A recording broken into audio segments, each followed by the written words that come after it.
বাইতুল মুকাদ্দাস শরীফ আল্লাযী বারাকনা হাওলাহু লিনুরিয়াহু মিন আয়াতিনা। ওরা যদি দখলে নিতে পারে, শুধু বাইতুল মুকাদ্দাস ধ্বংস করবে না, মুসলমানদের পূর্বের লাখ লাখ নবীদের, হাজার হাজার নবীদের মাজার ধ্বংস করবে। ওদের টার্গেট সেখানে, যেখানে কোনো নবীদের অস্তিত্ব রাখবো না, কারণ সমস্ত নবীদের ওরা দুশ্মন। ইসরায়েলের এমন কোনো দিন ছিল না, এক এক দিন 70 জন নবীকে পর্যন্ত তারা হত্যা করেছে। নবীকে হত্যা করা তাদের একমাত্র কাজ। এখন যখন কোনো নবীকে পাচ্ছে না, নবীর কবরগুলো শহীদ করে দেবে, এটা তাদের কাজ। আর আমার দেশে যারা কবর শহীদ করে, মাজার ভাঙে, তারা হচ্ছে ওই ইসরায়েলের দোসর।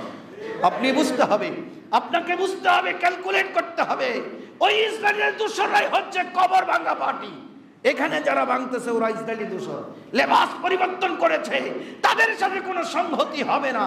সংহতি হবে আহলে সুন্নাহ ওয়াল জামাতের সাথে। কি বলেন, ঠিক কিনা?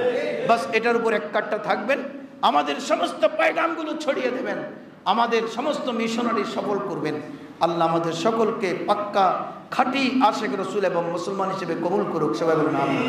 আসসালামু আলাইকুম ওয়া রাহমাতুল্লাহি ওয়া বারাকাতুহু।